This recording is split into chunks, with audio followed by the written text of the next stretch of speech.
ফিলিস্তিনের পক্ষে এবং ইসরায়েলের বর্বরোচিত হামলার প্রতিবাদে শনিবার বেলা বাড়ার সঙ্গে সঙ্গে রাজধানীর বুকে ঢল নামে লাখো মানুষের। গাড়িতে করে কিংবা পায়ে হেঁটে মানুষ অংশ নেয় মার্চ ফর গাজা কর্মসূচিতে। ঢাকার বুকে দেখা মিলে একখণ্ড ফিলিস্তিনের।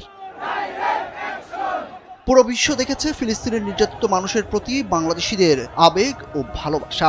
বাংলাদেশে নিযুক্ত ফিলিস্তিনের রাষ্ট্রদূত ইউসুফ ওয়াই রামাদান বরাবরের মতো তাই কৃতজ্ঞতা প্রকাশ করতে ভুলেননি। বাংলাদেশের জনগণের প্রতি ফিলিস্তিনের আন্তরিক কৃতজ্ঞতা প্রকাশ করে তিনি বলেছেন, ঢাকার মার্চ ফর গাজা সমাবেশ ইতিহাসের পাতায় লেখা থাকবে। এই সমাবেশ প্রজন্মের পর প্রজন্ম ধরে প্রতিধ্বনিত হবে। ওয়ালটন আবারও মিলিনিয়ার অফারে ওয়ালটন ফ্রিজ কিনে আপনিও হয়ে যেতে পারেন মিলিয়নিয়ার।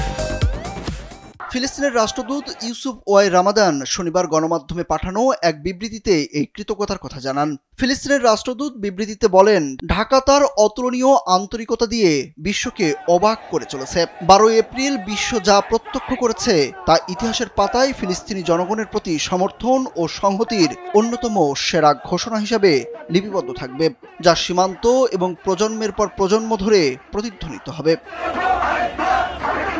রাষ্ট্রদূত আরও বলেন, বাংলাদেশের জনগণের প্রাণশক্তি একটি অকাঠ্য সত্যকে নিশ্চিত করে।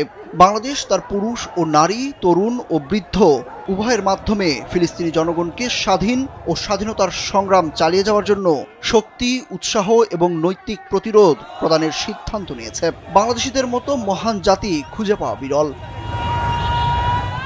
এই মহান জনগণের প্রতি স্থায়ী অঙ্গীকার পুনর্ব্যক্ত করে ইউসুফ ওয়াই রামাদান বলেন, ফিলিস্তিন এবং এর জনগণ আপনাদের প্রতি অনুগত থাকবে। বাংলাদেশের জন্য আপনাদের নিরাপত্তা, স্থিতিশীলতা এবং অব্যাহত অগ্রগতির জন্য ক্রমাগত প্রার্থনার কথাও জানান তিনি। ফিলিস্তিনের শোকে সুরজ আহমেদ, কালবেলা।